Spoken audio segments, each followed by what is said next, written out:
Hello, brothers and sisters, and welcome to The Last Eagle on Earth.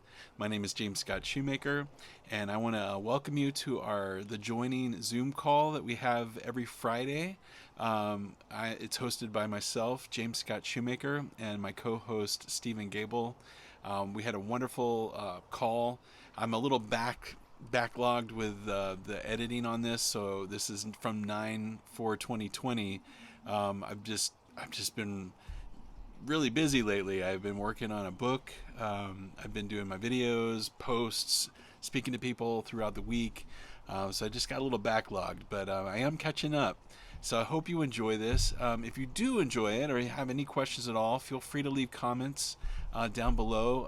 I love communicating with everybody that speaks to me. So feel free to leave messages underneath. Give us a like, give us a share. That always helps the channel grow. Which that's what the mission is here for this channel, is to expand and also to bring the Christ mind together, and that's why we call it the joining. I hope you enjoy this call, and peace be with you. I love you, and I will see you guys on the other side. All right, guys, take care. Okay, guys, well, I'm just kind of sitting here. Does anybody want to jump in and tell me about their week? Did anybody have anything profound happen forgiveness-wise? I know I did. I'll give you guys some stories in a little bit here.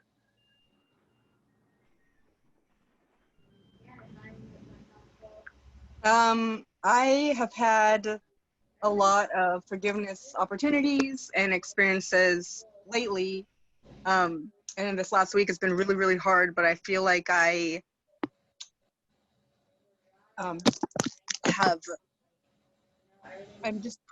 giving my life more and more over to Holy Spirit without as much attachment from the one who I thought I was, Right.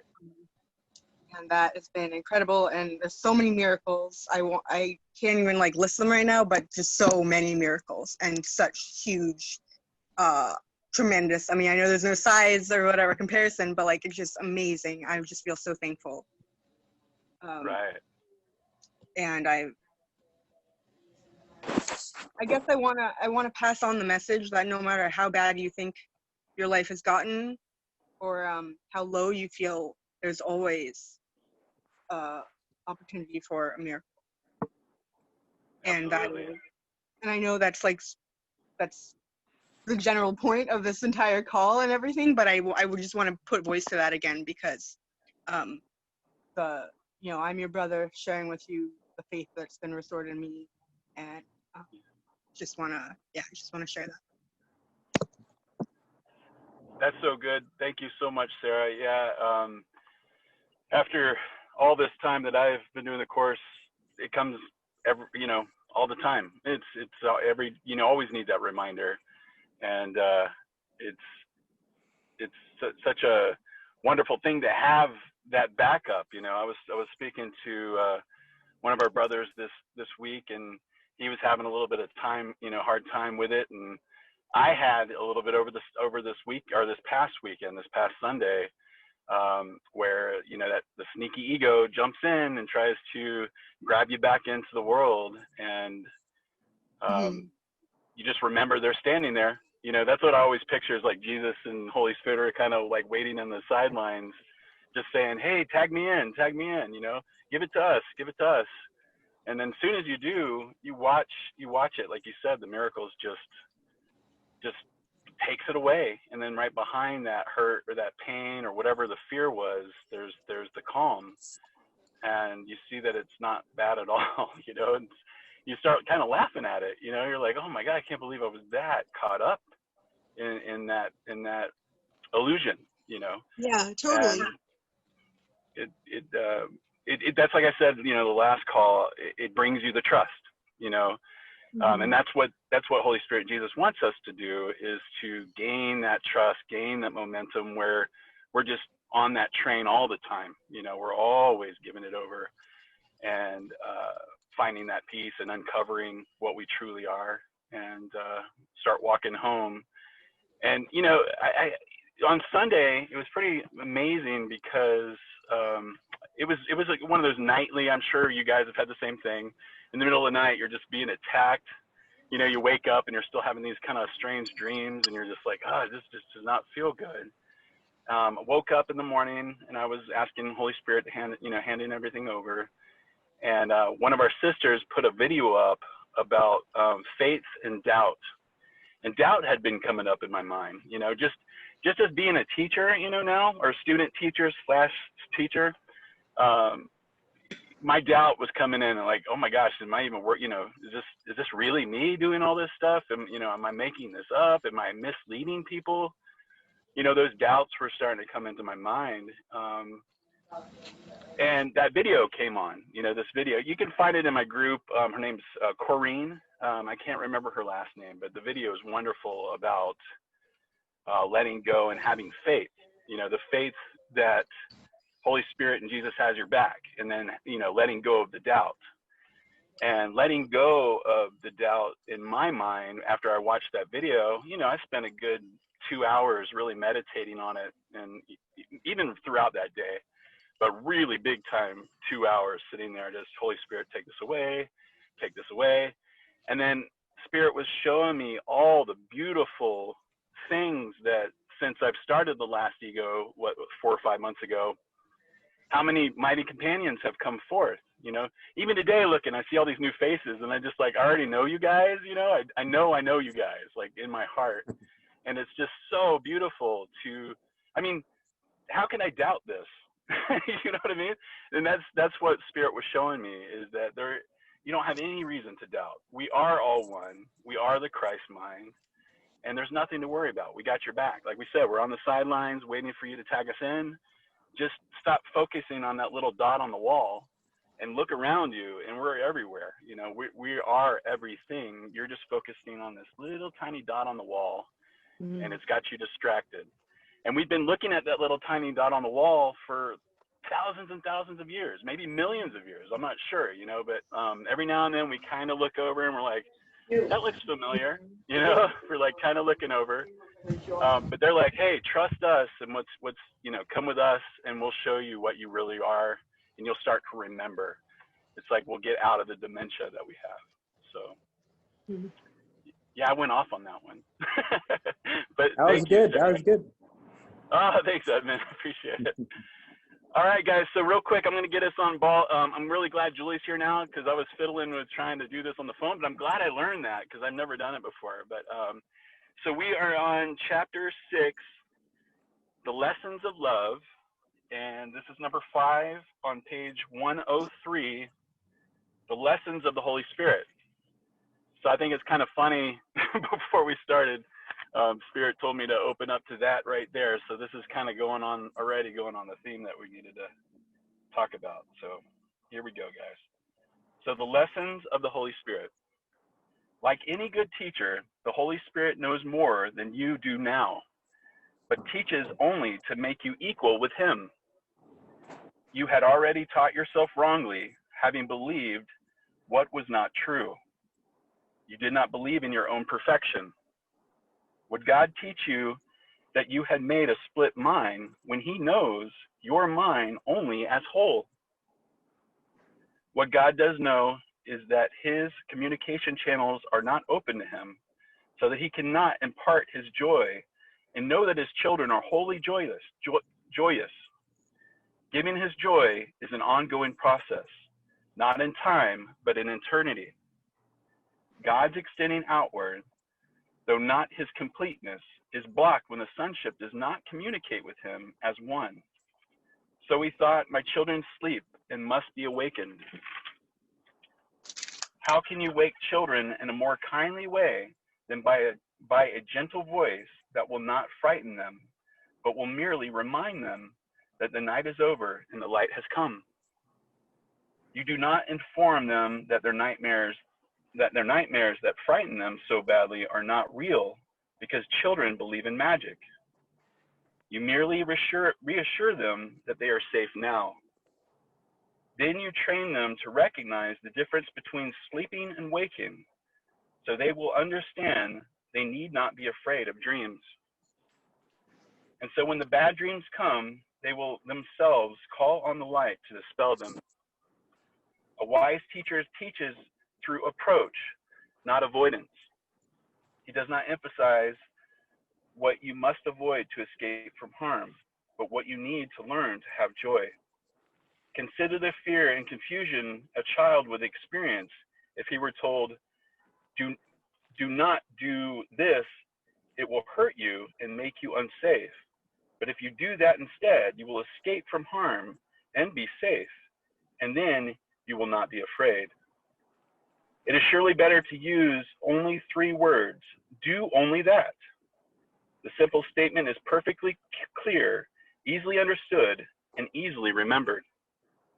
The Holy Spirit never itemizes errors because he does not frighten children, and those who lack wisdom are children.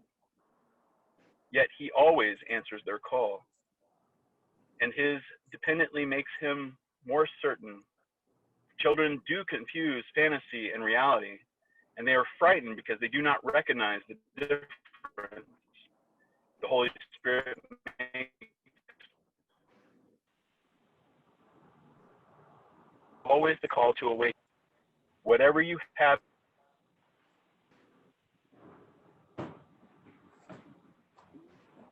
shining with the light from God himself, only for what lasts forever.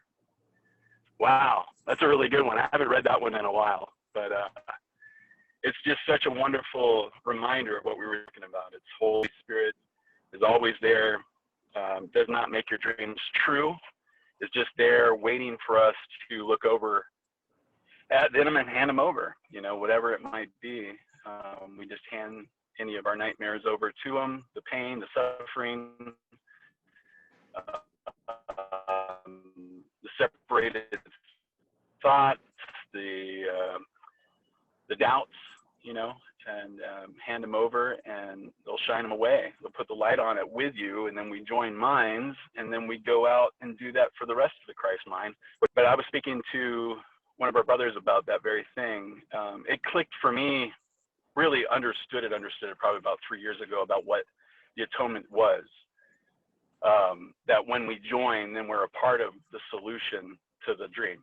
You know, I don't think my ego, or our ego, it's one ego, but my ego self didn't really realize that I was worthy of doing, you know, of being the light for others. You know, I myself, you know, like the Course says that you can't be an unhealed healer. I hadn't quite gotten to that point yet. I know that I had tried all my life at the Holy Spirit, and I didn't know that I had Jesus that were there constantly. I just thought it was, in my mind, like the Christian language, I just thought like when you prayed, then they showed up, almost like Obi-Wan Kenobi, like from like Star Wars or something. I didn't really realize that they were always there. They're always in your mind. You know, they're just waiting. They're just sitting there. They're not going to join us in our nightmare dream.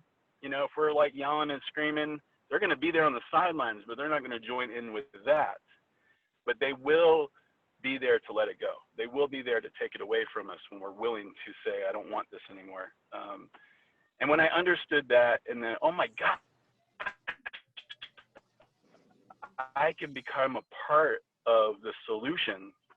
Like I'm the pill to the disease, you know, from an ego standpoint, just like, oh my gosh, how cool. Why wasn't I doing this from the beginning, you know? And then it just makes you, you have a mission now, you know, and you know that what you're really doing is uncovering the blocks, like it says in the Course, we're uncovering the blocks to love's presence. And how beautiful is that? I mean, come on, it's the perfect plan. And it's fun, you know, once you get into the laughter and the joy. And that's where Jesus and the Holy Spirit wants us to get to, is where we are just expressing love with everything. You know, the false world starts falling away, you know, and if it does show up, then we're just extending love to it. You know, we're just giving it love. And that, of course, is uncovering it for ourselves and others, you know, the other parts of our mind. And we start connecting on that level. Has anything to say about this section or any thoughts just in general about their week or introductions. We'll do some introductions here in a minute too, because I would love to hear where everybody's from and what they're doing and all that too. But does anybody have any thoughts on this? It's okay if you don't. We'll go on if not. Oh, Greg made it in. Hi, Greg.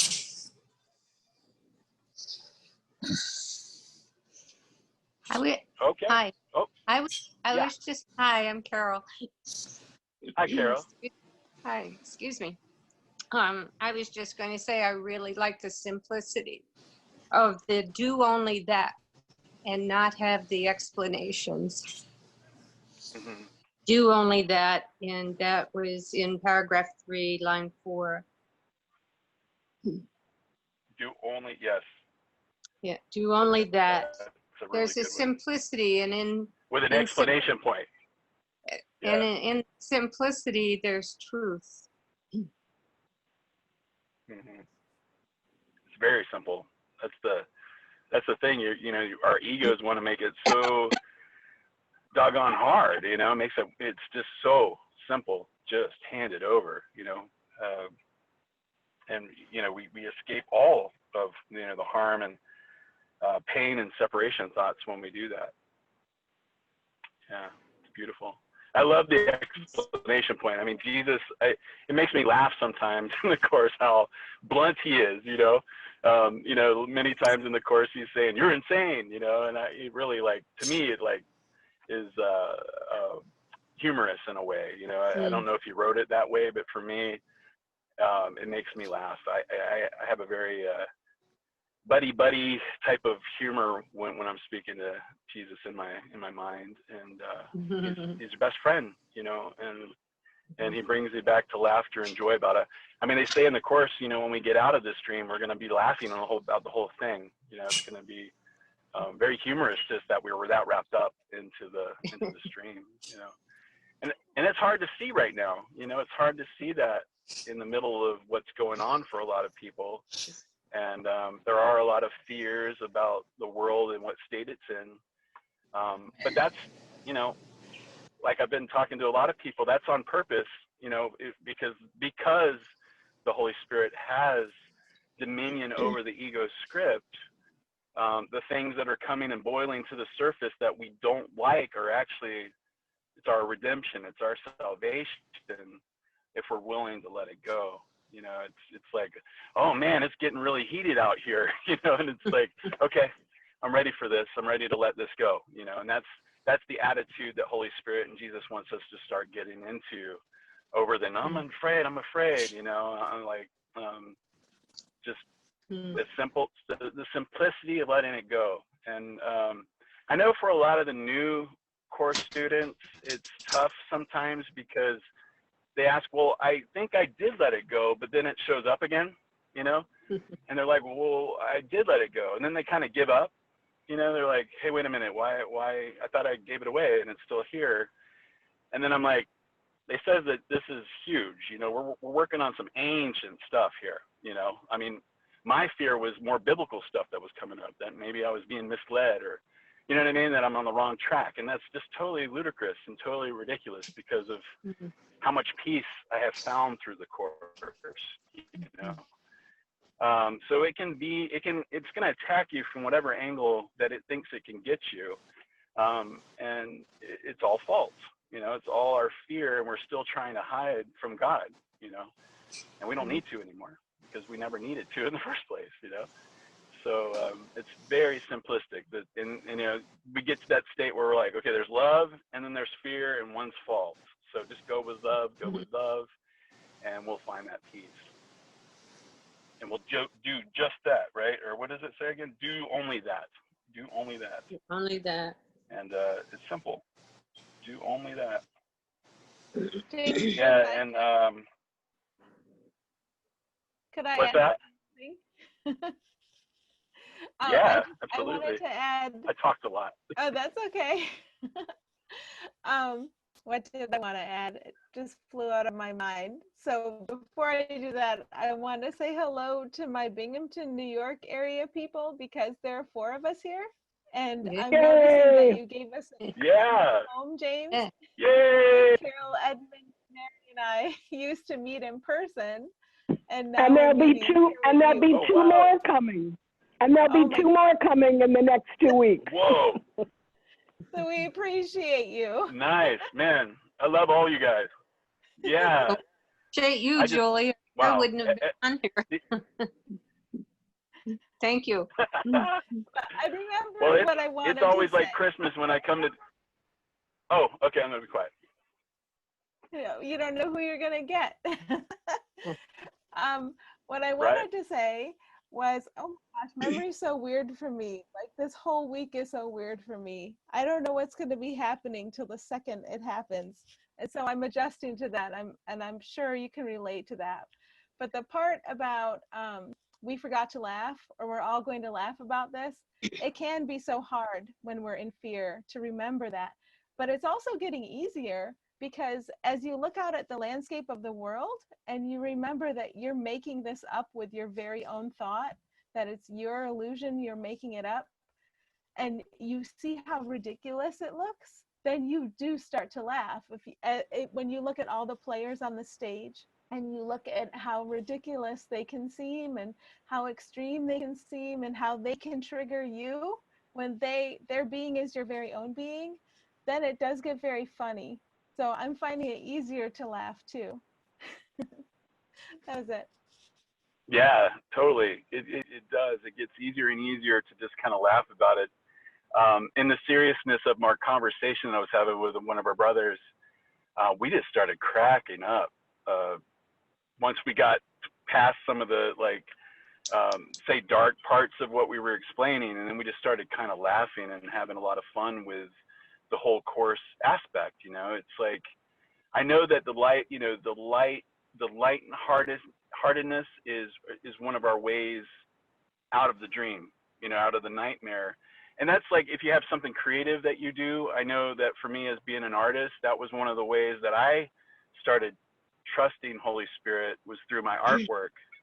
I'd be sculpting or I'd be painting, and time was not even around. You would look up and like 5 hours had passed by, and that's where I started, like, what is going on? Like, time, you know what I mean? Time was just all kind of wobbly, and I was like, what is going on with that?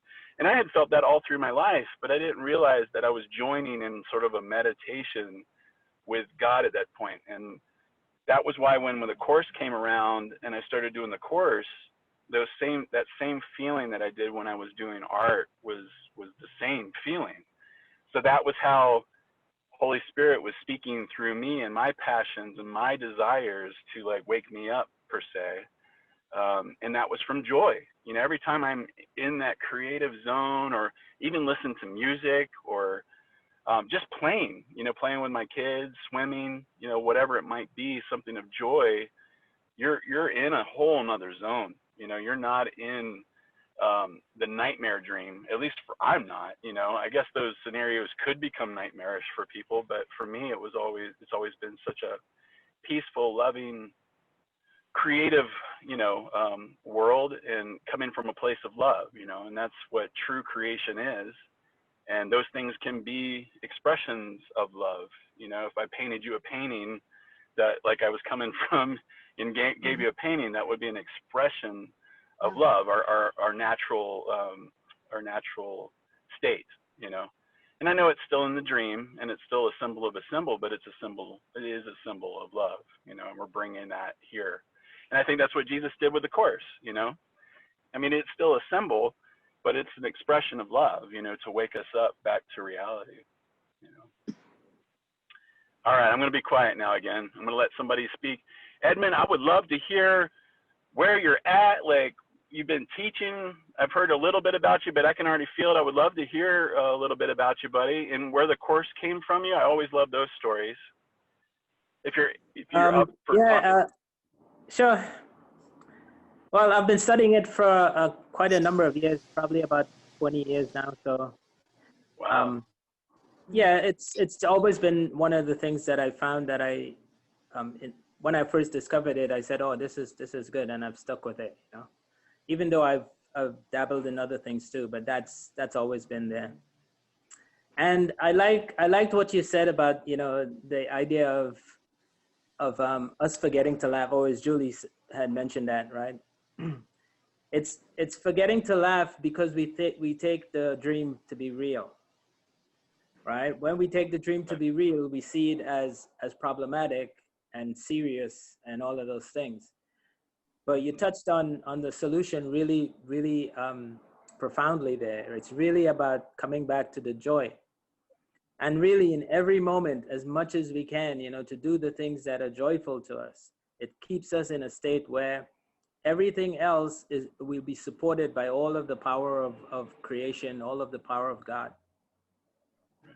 All of that will be on our side if we stay in our joy and don't get so caught up in the world. The world is temporary. Once we understand that, we don't have to follow its rules, you know, to the same degree. We could bend it a little bit. In other words, take care of the things that we know to be more important, which is the things that bring us joy. And secondarily, we put the world and its concerns second to that. Right. Yeah. Absolutely. And, you know, even in this section here, Jesus is hitting it home. How can you wake children? I mean, he's telling us that we're God's children. He's reminding us that, you know, you think back when I thought back to my childhood, I had a really, luckily I had a really wonderful one. But man, I didn't care a dang thing about anything. I just followed the trail of whatever was given to me. And I know that I was loved and comforted, and I didn't have any fears. And that's where Jesus wants us to get back to nowadays. You know, even through what seeming chaos is happening. I'm sure that seeming chaos was happening in the 70s when I was growing up, you know. But I was in the bubble of Holy Spirit. I was in the bubble of Jesus because I wasn't focused on it. I wasn't focused on the little black dot on the wall, like I was saying. You know, it's like becoming like children. And man, I'm the biggest child you will ever meet. I love Star Wars. I love cartoons. I mean, I'm sitting there watching Trolls with my daughter.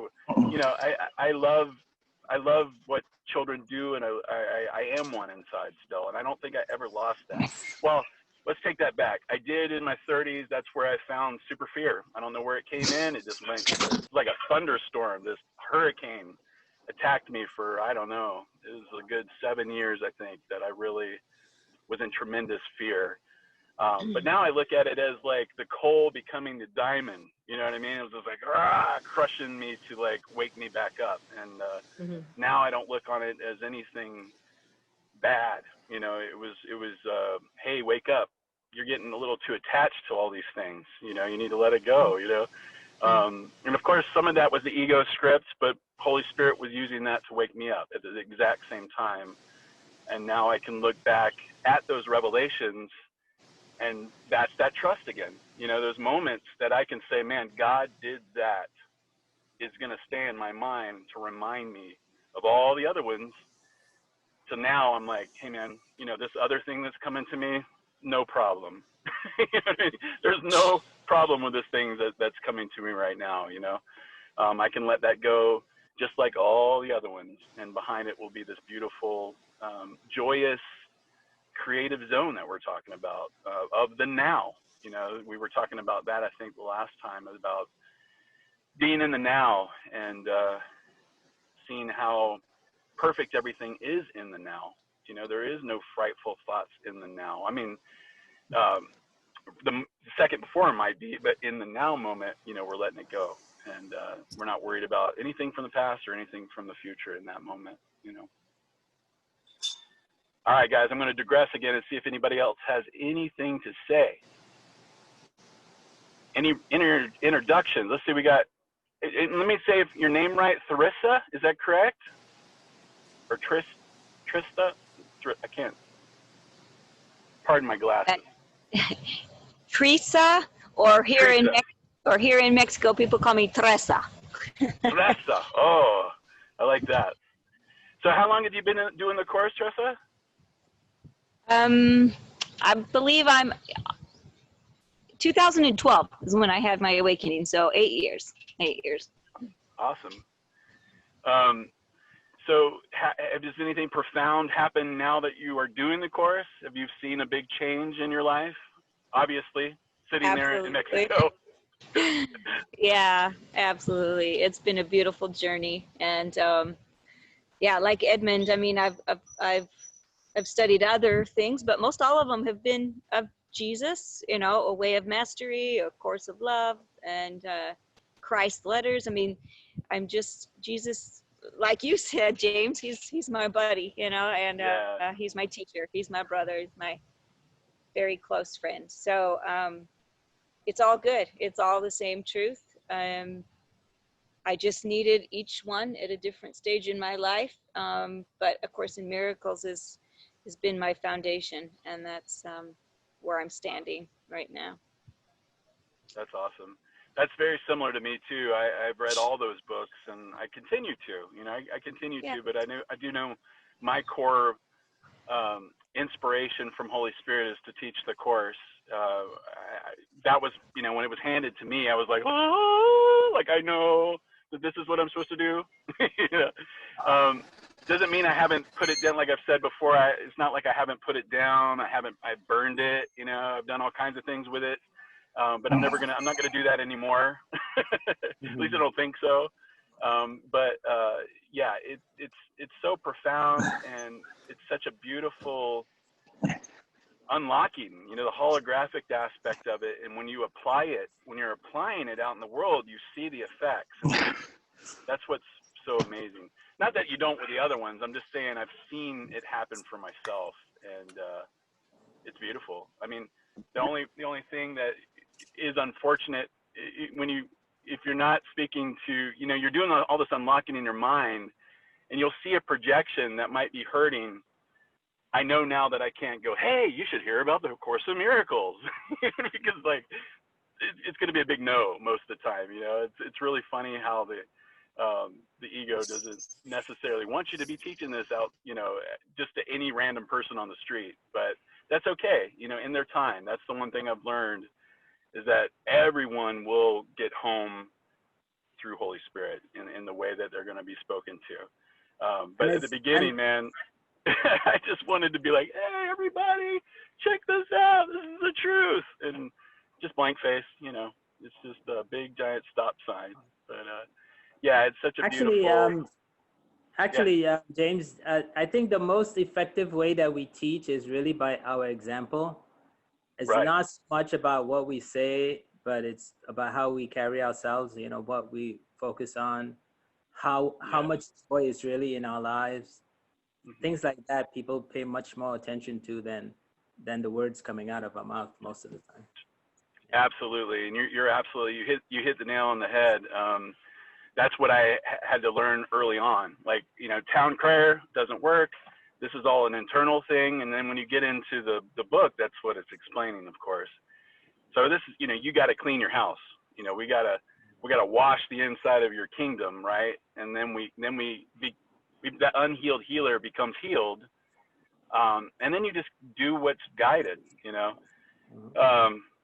For me, I mean, a lot of you guys are new, but for me, after 10 years of doing the course, I'd always known that I was going to teach it, you know, because I've always loved teaching. But I didn't know how that was going to manifest, you know, at all. Because in the course, in the manual for teachers, it explains that the students will come to you. And I'm like, okay, when is this going to happen? Little did I know, the entire time, everybody I was speaking to was a student, like you said, Edmund, of how you're expressing yourself.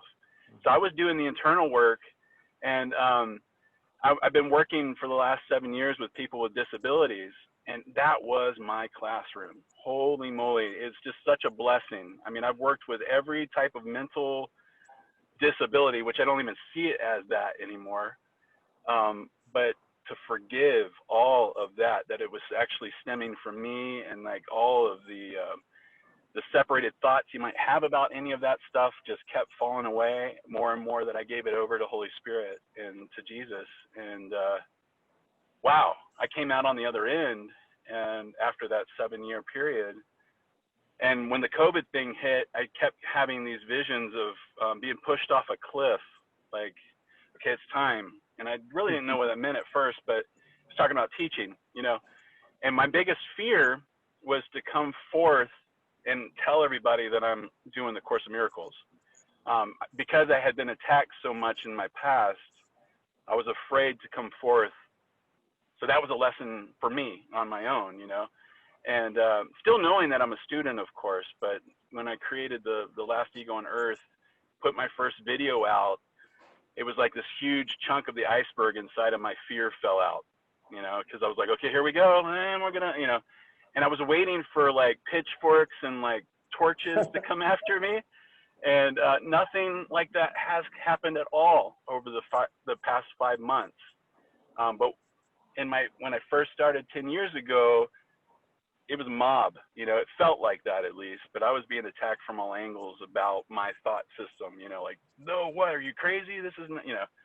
So it shows you how far you come because your projections start meeting you. And then, of course, now we're doing these beautiful Zoom calls where we're all in the same mind, you know, and that's such a gift, you know, such a gift. It's so beautiful. And it's exactly what Jesus was talking about in the manual, you know, that the people will start coming to you. You still know it's you, you know, you still know that you're working. And when I'm saying stuff, I know that, you know, you guys have it too. And we're just, you know, going back and forth with it. And then we get to both keep it. And gosh, it's like I said, it's like the perfect plan, you know, and it's so simple on that end too, you know, of how letting it go starts, you know, things start matching, like Julie was saying, you know, what you're projecting out, you're getting back, you know, and it's beautiful. All right, whew. Here I go again. I'll get on these tangents, guys. Anybody else have anything to say? Just want to thank you for sharing. That was all very helpful, and I really enjoyed it. So thank you. Oh, thank you, Sarah. I appreciate that. Hey, Greg, are you there, buddy? If you want to be quiet, that's fine. But if you want to step forward and say hi, that'd be cool too.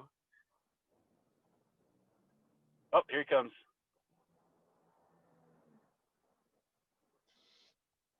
You there, buddy? Got to hit unmute.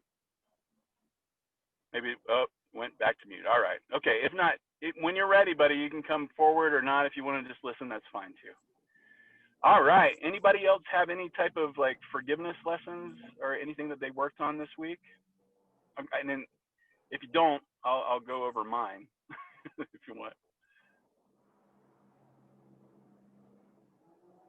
I had a little one. Did you? Well, actually, this whole week has been just weird. Just, I can't even articulate weird because I think I'm letting some big perception shifts in. So we'll just write the whole week off as weird.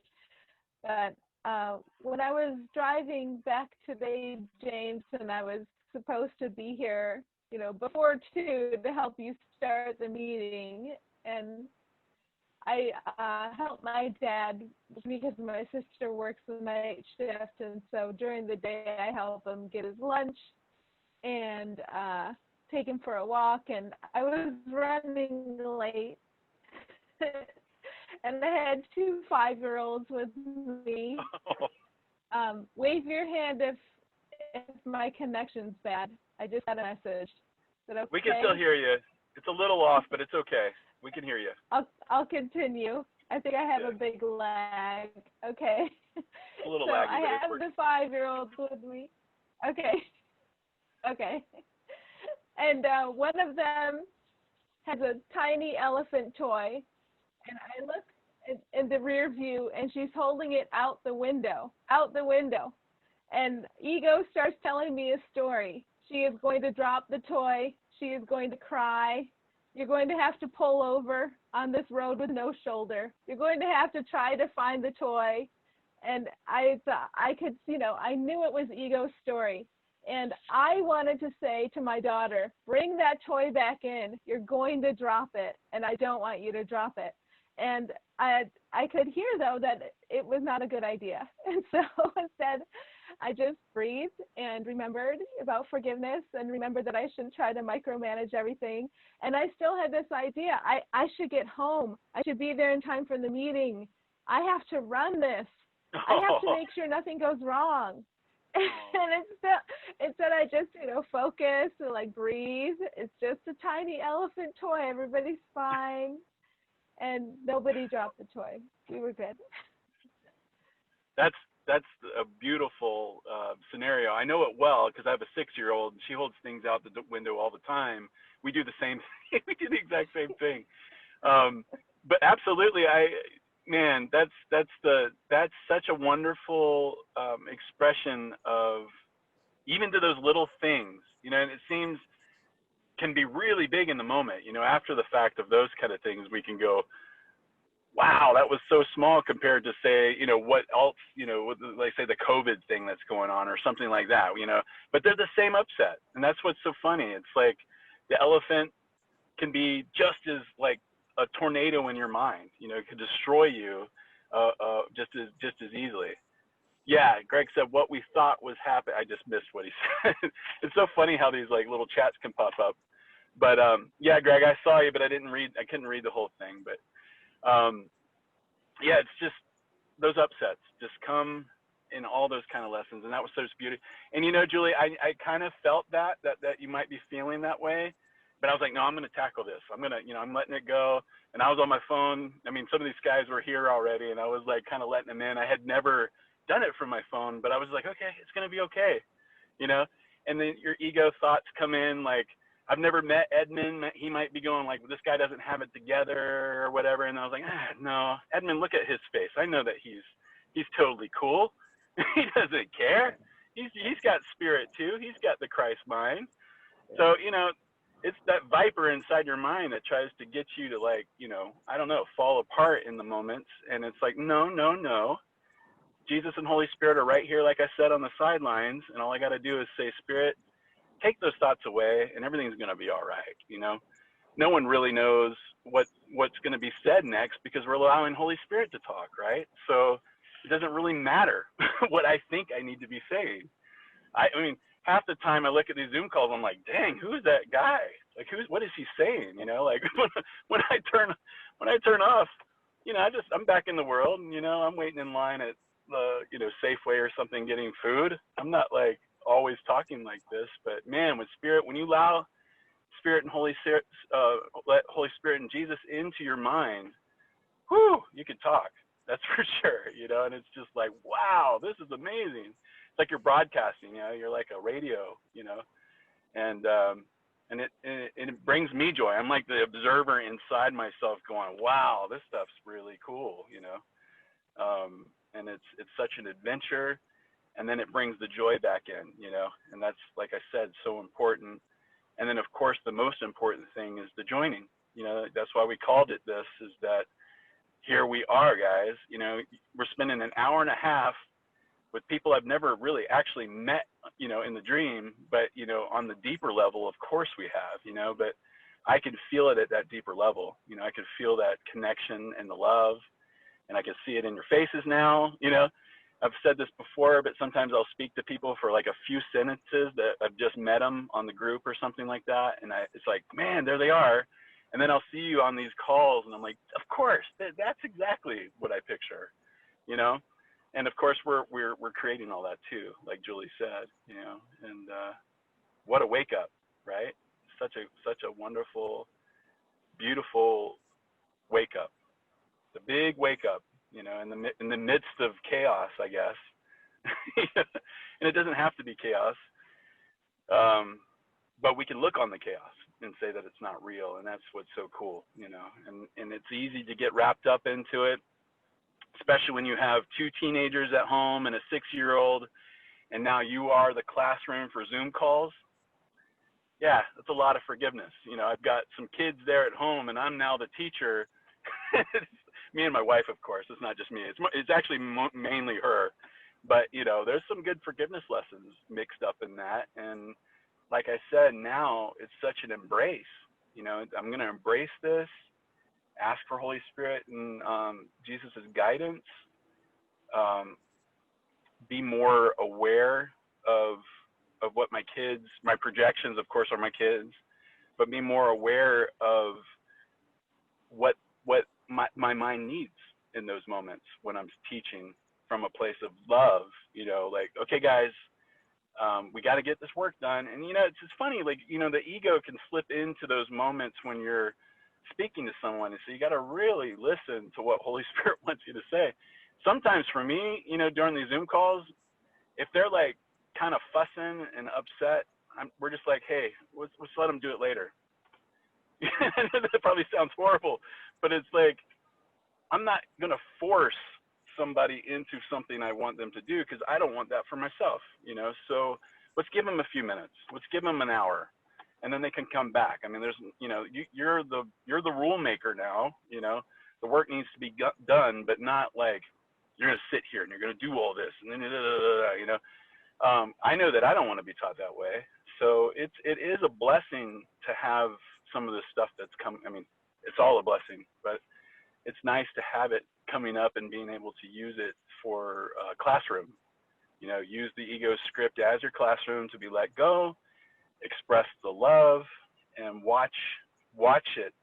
My little daughter is a prime example this week, where she was sitting down to do her work, but she didn't want to. She was tired. She wanted to wear her nightgown, during her Zoom calls, like, they don't want you to do that. They want you to dress normally, in your normal clothes. So that was one of the things where, like, hey, if you do this, maybe we can do something fun later if you put this clothes on. It was just over and over. It was classroom, classroom, classroom, classroom, of course. And then she just sat down and just really didn't want to do the work. And we just said, okay, well, we'll let you make the decision when you want to do the work, but it does need to be done. We need to hand this on at the end of the week. So it's up to you. I just kind of let it go. And I swear, not even 30 minutes later, she's sitting there doing her work the best I've ever seen it. She was sitting there coloring in the lines and doing her A's, B's, and C's, and she was just on it. And it was only after the letting go, and I think it's the little willingness that the Course talks about, of kind of going in your mind to the worst case scenario of what would happen. And couldn't really think of one. I was like, what would be the worst thing that happens if she doesn't turn in these 3 pieces of work?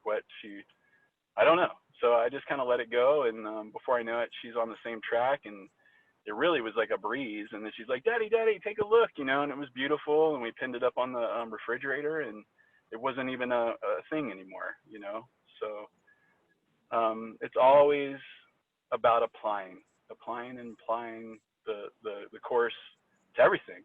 And watching the miracles.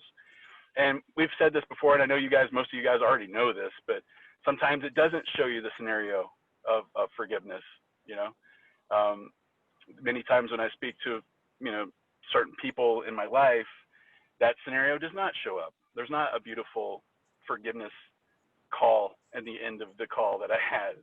But as Jesus has said, and Holy Spirit says in the book, it does. It might not be even this lifetime that it actually, we don't have to see it in the dream, I guess, but the healing does take place, and it's mainly for you. You just have to trust that it's happened. That's that trust that you've done your part, you've forgiven in your mind, you're not holding on to anything in the dream. So that scenario has been let go. You just might not see it happen. I mean, shoot, I'm forgiving COVID every day, and it's still here. I'm still going into the grocery stores having to wear the masks. So yeah, it's like sometimes the things don't necessarily automatically become beautiful, but they are at the deeper levels. All right, I'm going to digress again. Anybody have any thoughts on that?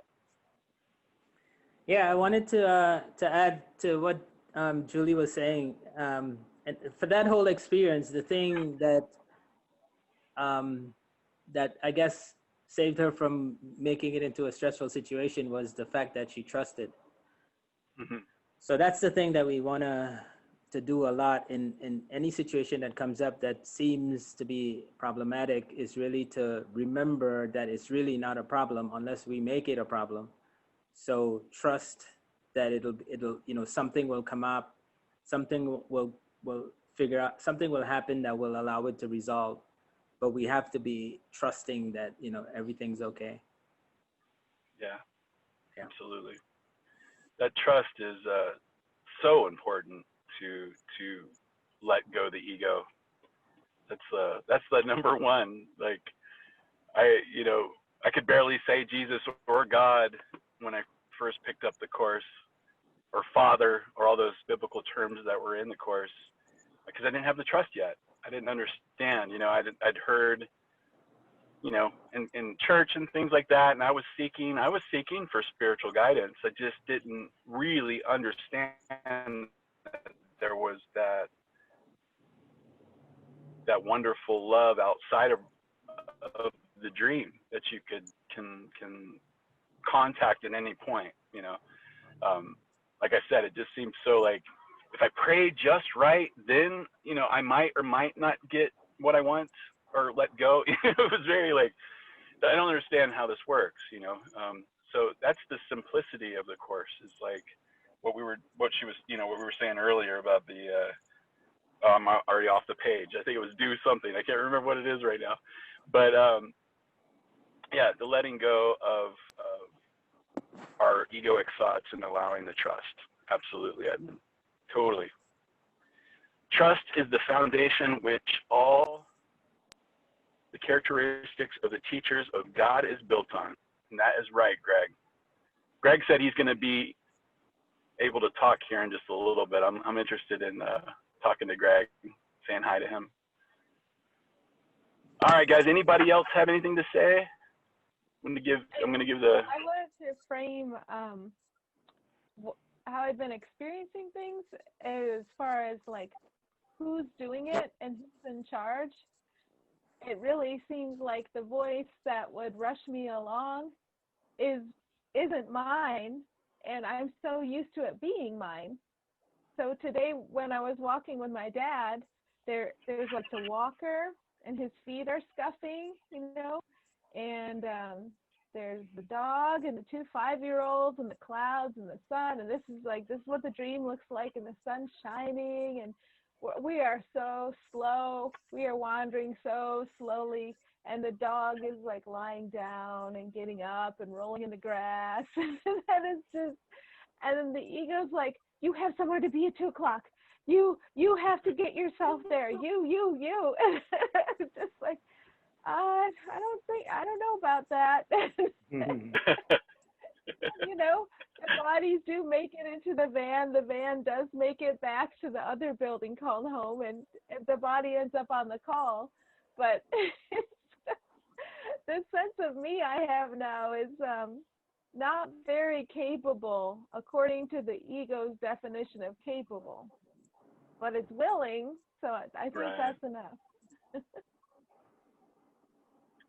Yeah, it's funny how quickly Spirit can rewrite the script, where you see really quickly that everything's fine, after the fact that you came on and everything was going, there wasn't actually anything wrong, it's to perfectly, and you have to step outside of that and then allow, and then you're like, oh my gosh, like, what was I so worried about?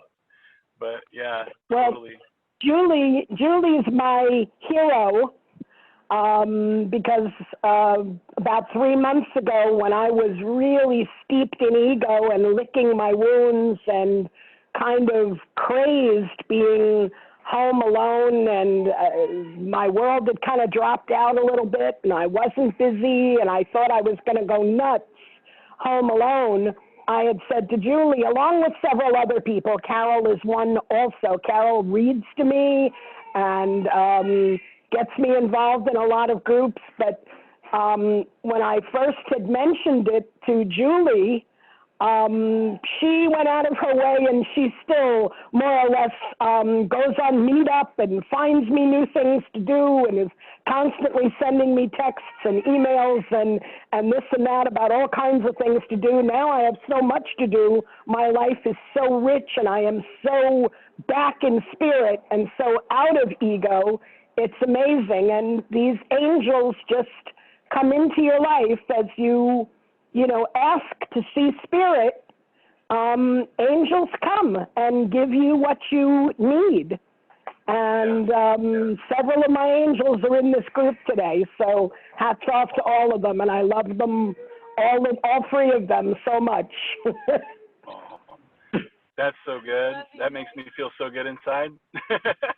It's just, I I know what So you mean. whenever, It's so whenever ego says you're not quite good enough, you can remember all the times you've been an angel to someone in your life, because I'm sure all of us have done it countless times where we've reached out to someone when they really needed us. Sometimes we didn't even know they needed us, but we were just there at the right time and had the right presence and really, you know, carried it through. So we're each an amazing gift to each other and to all of us, and this group is an amazing gift. So thank you, guys. It is. Thank you, Mary. Yeah, that's the joining with the atonement. You know, being a part of that atonement keeps you awake in the dream, so that you can go to those parts of the mind. And how many times have I held back? You know, there's times that I can look back that I've had to forgive myself about that. You know, like I know that I should have maybe said. I mean, there's no guilt in it, but I think those moments were given to me to know that the times that, hey, I am going to go do that. What do I have to lose? You know, what do I have to lose to go up to that person to see how their day is? You know, but it's always led. You know, it's always like we said, or like you said, it has to be led by spirit. Make sure that it's not coming from your egoic spiritual self. You know, that we allow spirit to say, hey, why don't you go see how the person's doing, or go help that person. You know, just the other, I don't know, a couple of days ago, some lady was having trouble getting her big giant bag of cat food into her trunk. And I was like, hey, you know, I had a mask on, which I felt kind of strange. Like maybe I shouldn't come up to her, but I was like, everybody's wearing masks. And I was like, hey man, can I help you with that? And she's like, oh yeah. She was such a sweet lady, you know, and I helped her put in. She goes, oh, thank you so much, you know. And I was like, I don't know, we made a little joke or something, but that was it. You know, that was the only thing I felt guided to do. But like you said, I mean, who knows? I know that it made me feel good. You know, it made me feel really good that I could do something for somebody like that. But yeah, we gotta keep extending love, extend love. There's times I wake up on Fridays and my ego attacks me like, I don't know if I really feel like doing the Zoom call today. You know, I might not be up to par. I might mess up. You know, ego attacks you anyway. And then I get on the calls, and it's just, of course I'm supposed to be on this call. Like how much would I have missed out? You know what I mean? If I would have met all of you guys and listen to you guys talk and speak and just be here and join, I would have been missing out on that, and that would have brought me down back into the ego script, I believe. You know, I just been sat there and just kind of vegged out on something, or who knows what it would have been. But it's all about the joining. All about the joining. All right, guys, we're at 12 right now. Oh, did you have something to say? Yeah. Are we going to do the workbook? Yeah, I'm just about to. Gosh, I'm so sorry. I'm messing up your name again. Tress. That's okay. I'm going to turn my video off because then my voice doesn't break up. But what you were just talking about, James, is basically you living the prayer of the Course in Miracles. And I'd just like to share it again with everybody. It's found on page 24 of the first edition. Oh, yeah. But so I am here only to be truly helpful. I am here to represent Him who sent me. I do not have to worry about what to say or what to do, because He who sent me will direct me. I am content to be wherever He wishes, knowing He goes there with me. I will be healed as I let Him teach me to heal. Beautiful. Perfect. Absolutely. Yeah, that goes right along with it all, doesn't it? Like, exactly. Thank you so much for sharing that. Appreciate it. All right, guys, here we go. We are going to go on to lesson 4 in the workbook for students. We're really getting up there now, guys. Number 4. That's page 6 if you have the Foundation for Inner Peace. So I'm going to read that. Before we get started, real quick, did anybody do the lesson 3 throughout the week? I do not understand anything I see in this room, on this street, from this window, in this place, and have any kind of thoughts about it. If not, that's fine. I just feel like it was the theme of my week. It was underlined for me how little I understand anything, but it's still okay. because it just comes to us. Okay. Don't understand anything. We still don't understand anything. It's a good thing to remember. It really is, because there's some weird things that get thrown at us, and I love to go, I don't understand that thing, you know. Facebook's a really good one, you know. I'll be watching a really great video that somebody sends me. This is an uplifting, beautiful thing, and then somehow it all of a sudden turns into this ego. The next video is this like horrible video about like what's happening in the world, and I'm like, okay, I don't know what that's for, you know. I don't know the meaning, you know. I'm taking out my thoughts on that, you know, and that takes a lot of the weight off of our mind, you know, to allow and understand that, you know, those parts of our mind are still caught up in a cycle, you know, that eventually they'll get to the point where, and when I say they, it's us. I'm just saying on the layers of the onion, that pressure like happened to me 10 years ago, and I had my awakening.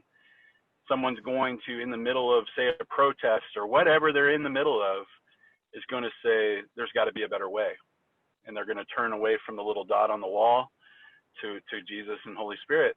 And they'll find their peace at some point. And it might not even be this lifetime in the dream, you know, and that's comforting too, you know, because a lot of times you see things where people seem to pass on before you know that they've found redemption, or it doesn't sound like they've found redemption. Maybe they did in the last moments, but, you know, to understand how wobbly this whole dream is, and the lifetimes and all that stuff, that it's all happening at once, it does take a lot of the pressure off of our mind to just say, hey, I don't know what any of this means, and I don't even need to know what any of this means. All I need to do is follow what Holy Spirit tells me to do in the moment, you know, and that takes so much pressure off of everything. All right, guys, I'm going to go ahead and read lesson 4 here, and then we can talk about that one.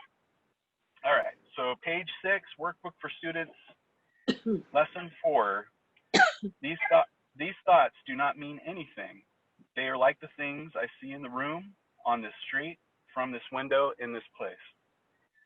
Unlike the preceding ones, these exercises do not begin with the idea for the day. In these practice periods, begin with noting the thoughts that are crossing your mind for about a minute. Then apply the idea to them. If you already are aware of unhappy thoughts, use them as subjects for the idea. Do not, however, select the thoughts that you think are bad. You will find if you train yourself to look at your thoughts that they represent, such as a mixture that, in a sense, none of them can be called good or bad. This is why they do not mean anything. It's funny that we were just talking about that. Is it funny? No, it's not funny. It's awesome. In selecting the subjects for the application of today's idea, the usual specificity is required. Do not be afraid to use good thoughts as well as bad. None of them represents your real thoughts, which are being covered up by them. The good ones are but shadows of what lies beyond, and shadows make sight difficult. The bad ones are blocks to sight and make seeing impossible. You do not want any either. This is a major exercise and will be repeated from time to time in somewhat different forms. The aim here is to train in the first steps toward the goal of separating the meaningless from the meaningful. It is the first attempt in a long-range purpose of learning to see the meaningless as outside of you and the meaningful within. It is also the beginning of training your mind to recognize what is the same and what is different. In using your thoughts for application of the idea for today, identify each thought by a central figure or event it contains.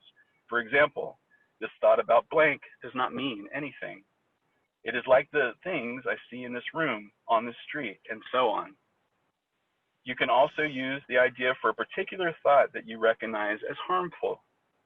This practice is useful, but is not a substitute for the more random procedures to be followed for the exercises. Do not, however, examine your mind for more than a minute or so. You are too inexperienced as as yet to avoid tendency to become pointlessly preoccupied. See, that's the humor that Jesus said.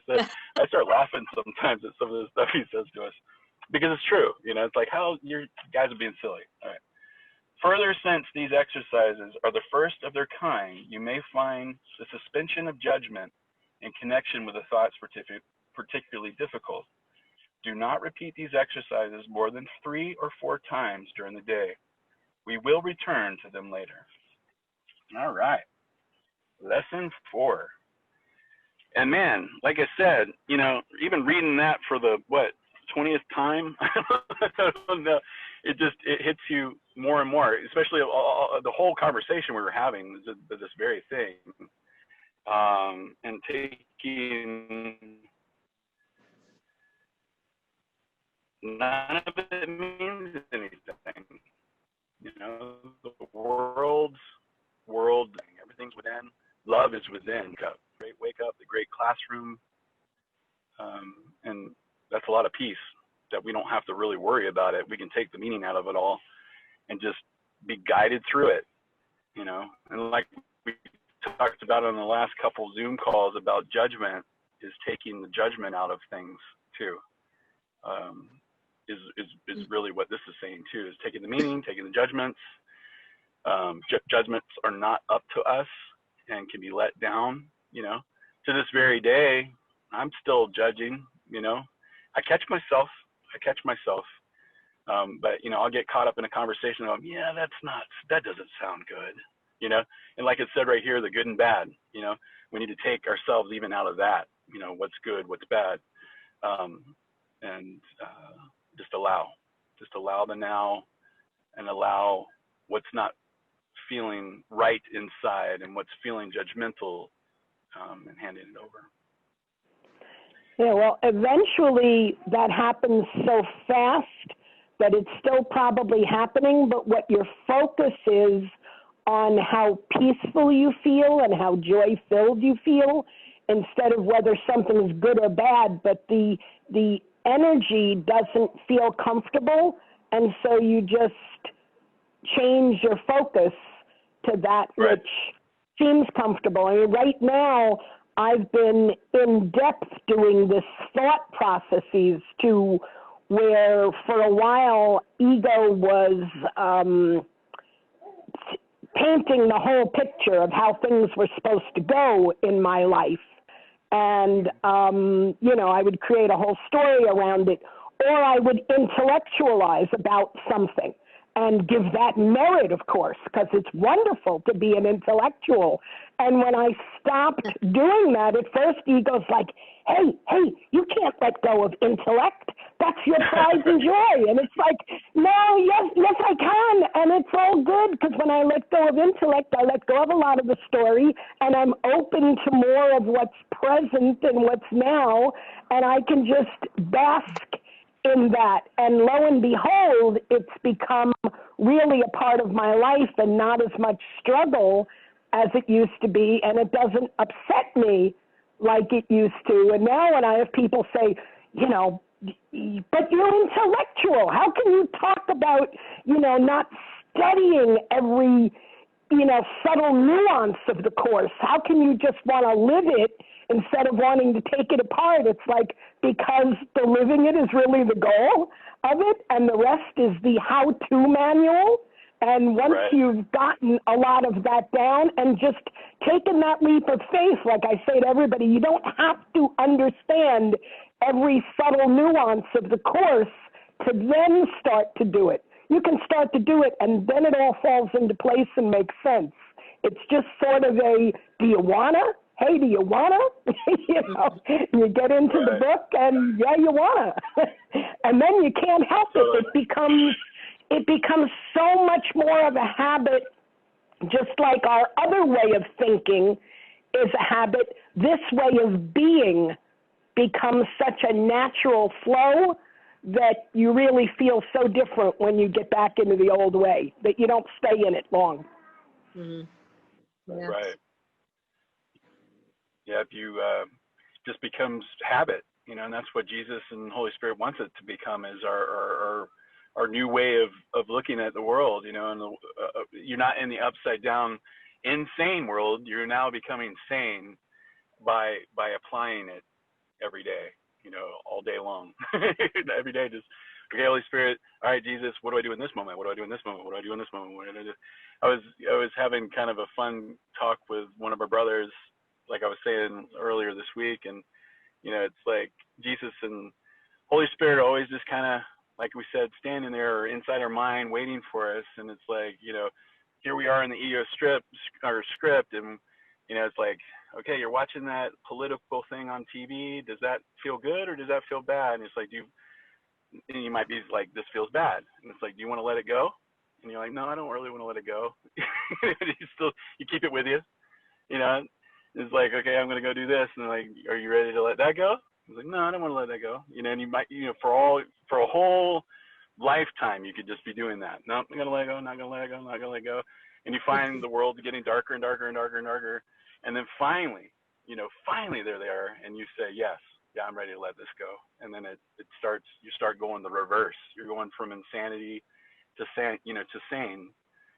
And, that starts expressing, you know, and you do start having mighty companions show up for you. The angels that you're talking about start showing up for you.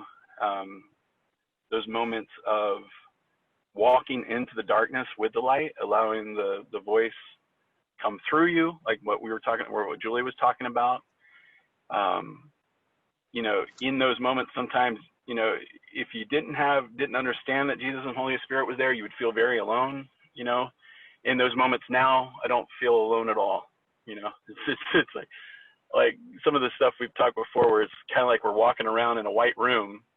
You know, it's just us walking around, but we're projecting all this stuff out. You know, so it's just you, and you're perfectly safe, and you are back at home, projected out all the false self to be let go, and you're always nurtured and taken care of. You know, and it's so. You know, you can just breathe. You can breathe, and like we said, get back to the laughter, get back to the fun, get back to, you know, funky music, whatever it is. The Reese's Pieces or Reese's peanut butter cups we were talking about last night. It's like, you can have those things. Just, you know, don't have judgments upon them. We can have the little things of the world to make us smile while we're going out, you know, and having the happy dream.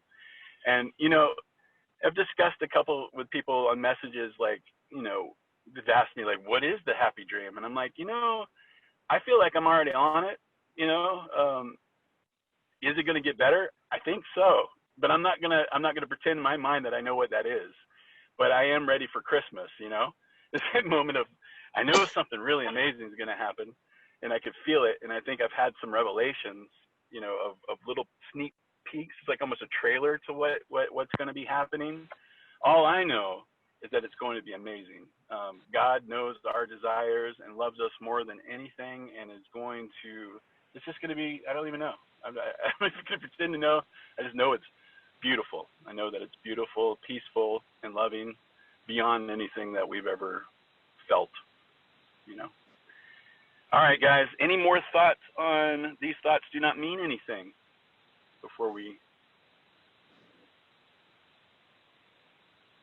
getting close to the end here? I would like to say something. All right, Sandra. Hello, darling. Hello. Good to see you.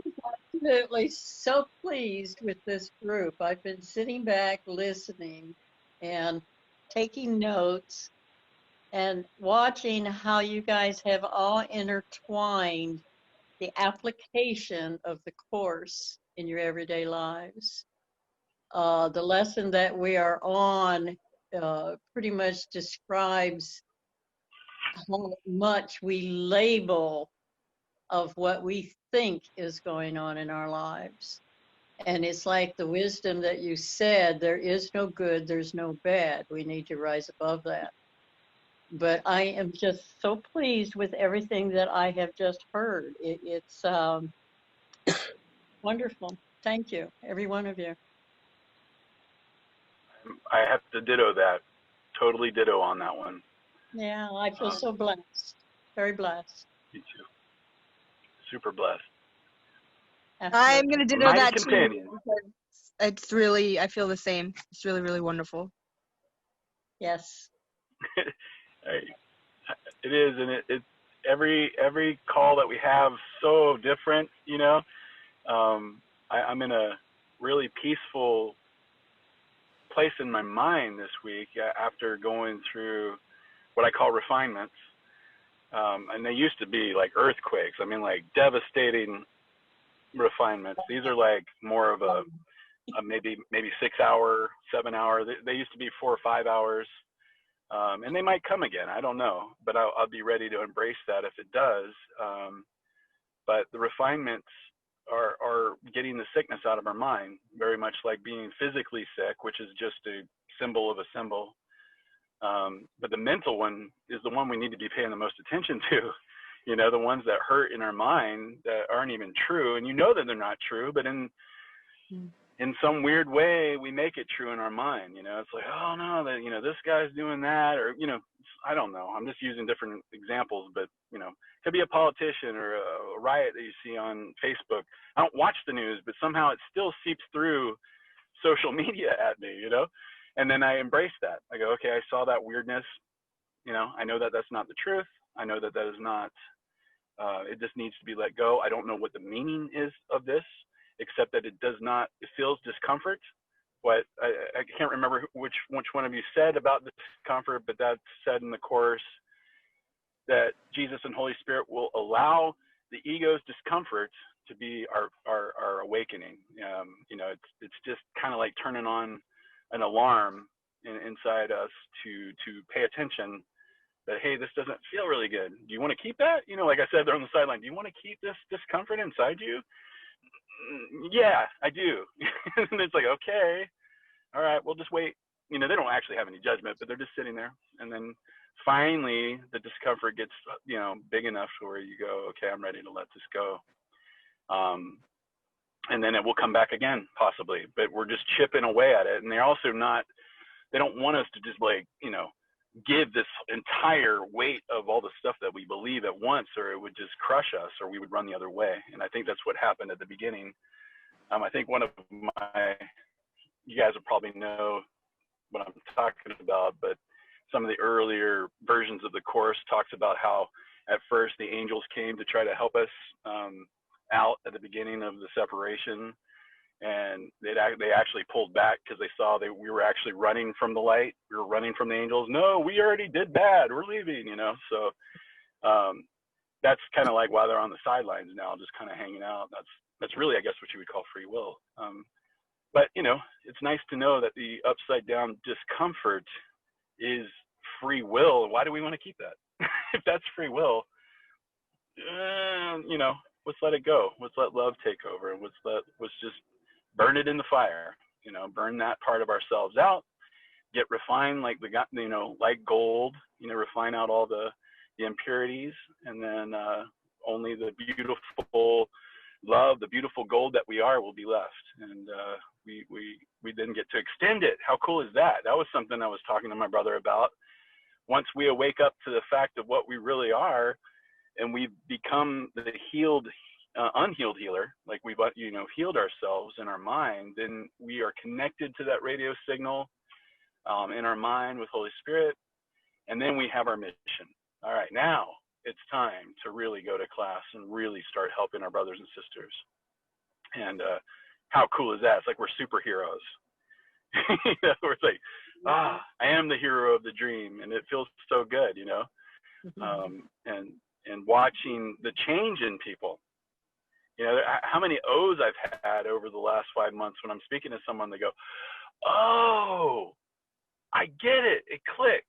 And that's just me clicking in too, you know, and we're just like, this feels so good to see brothers and sisters catching it on that level of that's what that means. Now I understand, you know. And then we're passing the tests, you know, we're getting A+, and it's just getting better, brighter. Darkness is turning into light, and we get to walk home together, and it's beautiful. Something all right, guys. Go ahead. Real quick, something that just came through me as you were sharing. Free will. Free will, the extension. There's a difference between projection and extension. The extension of free will is just simply to be willing. Just Be willing. to be willing. Be willing to see things differently. Be willing to lay down the labels and the judgments and the opinions. Beautiful. Thank you, Sandra. Yeah.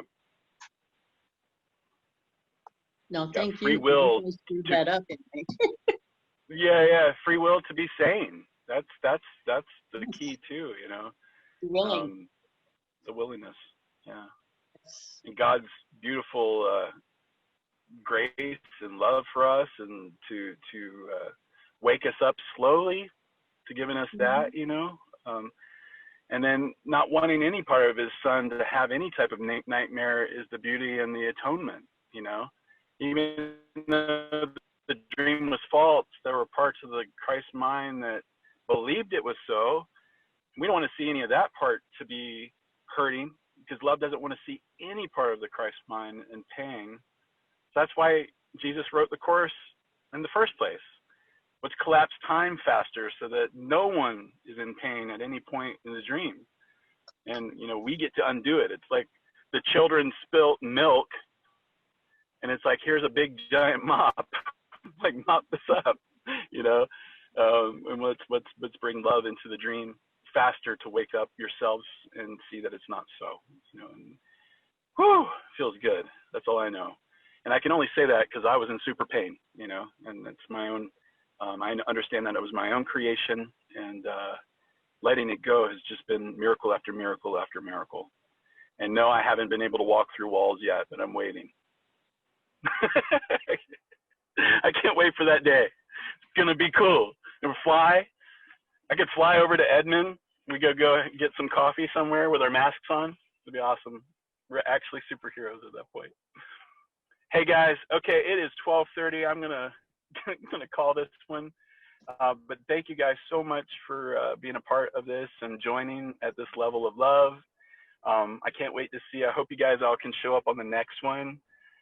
Like we said, on the next, if you want, the lesson 4, I know you guys are probably already on other lessons. Believe it or not, I'm doing the course 3 times this year. And it's kind of funny because I'm doing my lesson, I'm teaching it on YouTube, and then now I'm doing it on this platform. So it's a really cool way of doing the course, and it's kind of fun to try to allow Holy Spirit to be in charge of all that, because I know James, the me, he didn't know how to do all this and like organize all this. So it's kind of neat to allow Spirit to organize it. I don't have a script. I don't even have a schedule. I just show up. So it's pretty cool. But if you want lesson 4 this week, kind of meditate on it or just think about it when you think about it. And then we can express it on next Friday's call.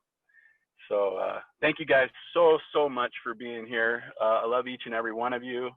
And I hope you have the most coolest, most awakening, most spirit-filled week ever. And I want to hear about it next week, because I think it's going to be a big one. I think we're going to all have miracles happen for us like we always do, and when we let go. So thank you guys. Thank you. James? My James? first time. Thank you. Mwah. Bye, Much love. everybody. Bye, everybody. Much love to you guys. Thank you, Julie, for showing up. Oh, And So thank it's you for bringing all these wonderful people, these Thank wonderful you, brothers Julie. and sisters. Teresa has a question. Is it every Friday with the same Zoom and same passcode? No. Different It passcode. changes. The Oh. pass or the Oh. room changes. Okay. Oh, both numbers will change every week? I think so. Mary, is that how it is? Yes, everything changes. Okay. We So post we it have up to every make it week. posted. Yeah. I have a quick question got- for Teresa. For Teresa, may I ask a question for Teresa? Sure. She's still there? Yeah. Hi. Hi. You mentioned a few books, and one of them was letters. Mentioned letters. Yeah, Christ's letters. Christ's letters.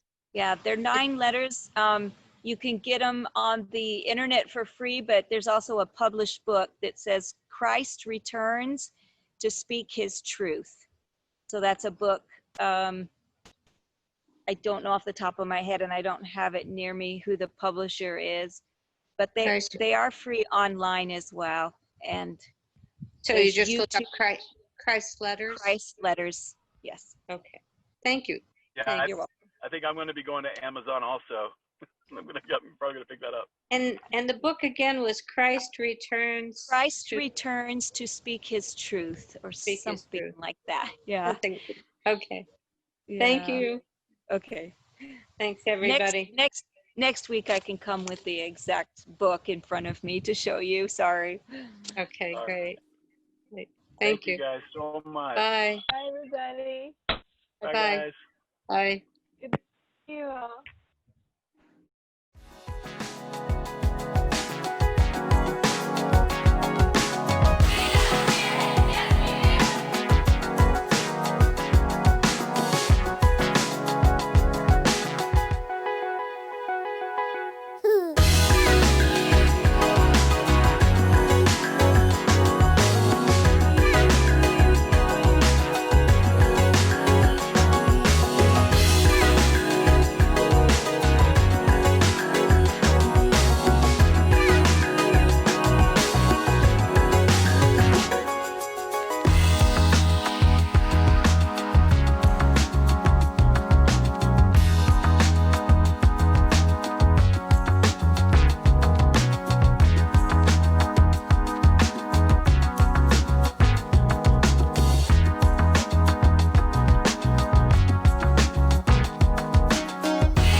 Prepare yourself from the birth to the dirt. Prepare yourself for all it's worth.